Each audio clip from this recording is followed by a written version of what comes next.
All right, so hi, Tactical here. I am very excited. I just received in the mail. I was out of town last week, so I didn't get to do my unboxing then. But I'm finally getting caught up, and I am very excited to say that I have a new knife from BuckNBear Knives. If you guys haven't already checked them out, BuckNBearKnives.com. I definitely highly suggest it. There's some pretty good looking blades on that website. So, anyways, without further ado, I've been dying to kind of like just get into this package.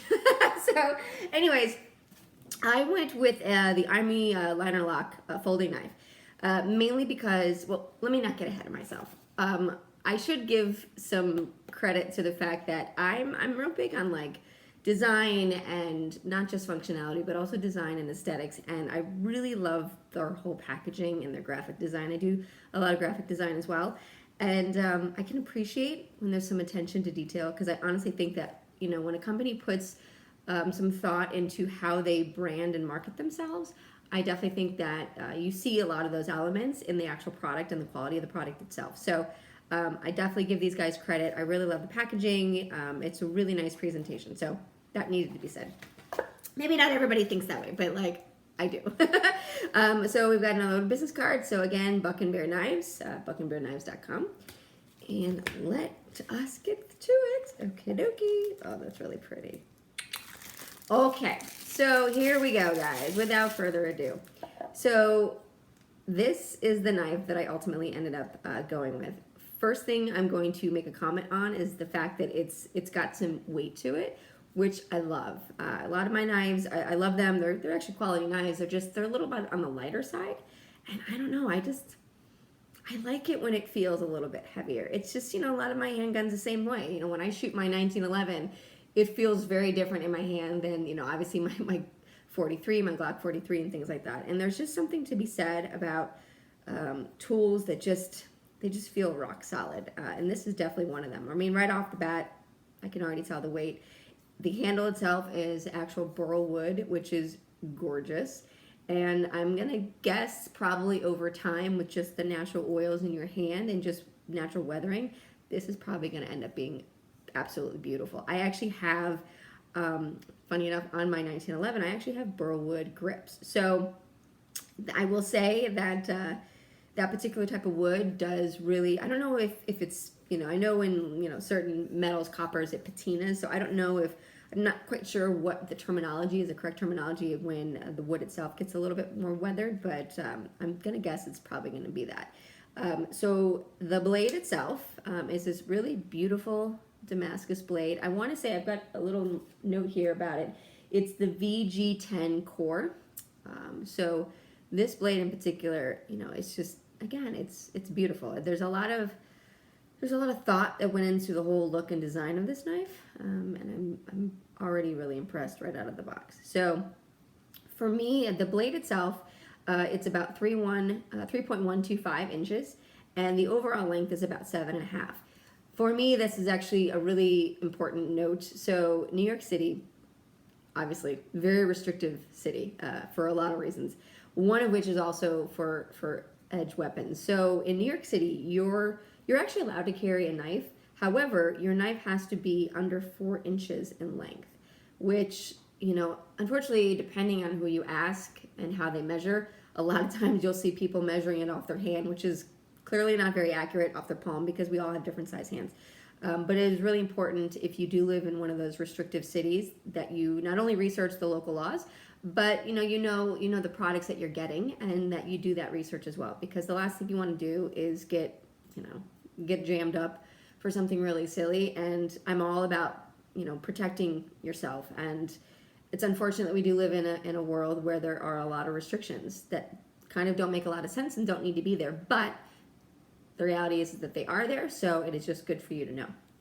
But this blade is perfect because it is under the 4 inches. It's also, you know, it's not an assisted in a sense of like a switchblade or, you know, any, because a lot of things too, like in New York City, if that's a no-go, you can't have any assisted blades. So in this case, you know, we've got a couple little pegs here. That's great. It helps, you know, with folding open the knife, and you know, you've got your typical takedown lever. And it also has this really nice solid clip, which, again, strangely enough, this is going to be one of those weird ones. In New York City, you cannot actually have this clip exposed, which is kind of strange, in your pocket. It has to be completely concealed. So, but I love it because outside of the city, this obviously comes in really handy for pockets. It actually also comes in handy. So I will say, preface this with saying that I definitely try to discourage off-body carry in most situations. That goes for firearms, for extra rounds, like extra magazines, for knives, things like that. I'm kind of a big advocate of carrying it on your person as much as possible. But as a woman, obviously there's certain outfits that just are not conducive to that. That's the reality. So in that case, if I do carry a knife in a purse, I love having a really good, and then this is not only the pressure on this is pretty solid, but it's got a good length, so I can actually kind of store this in my purse. If you have one of those interior pouches or a little sleeve, it's a great place, so then I have easy access to it very quickly. But like I said, I think a couple big takeaways that I'm noticing without even having to spend a lot of time with this knife is the weight of it. I love it. When the blade is extended, obviously aesthetically the blade is gorgeous. It's got great, just a great design to it, and also, very ergonomic in the hand. You've got, these sort of scalloped edges, which is great. It's a very natural, very comfortable fit, and I have small hands, and it still seems very comfortable to me. So, again, for a folding knife, if this is something in the realm of what you typically like to carry, I know a lot of people like to carry fixed blades, which is great too. For me, sometimes I kind of prefer the versatility of having a folding knife, but that's to each his own. There's their own preference. But this one in particular, I think not only is it's just beautiful. That's the first thing I can notice, but the sobering reality of why we carry knives isn't for the aesthetics. It's not the pretty factor. It is to be able to defend ourselves. So in this case, I love this knife for the fact that it is very solid. It's got a very solid blade.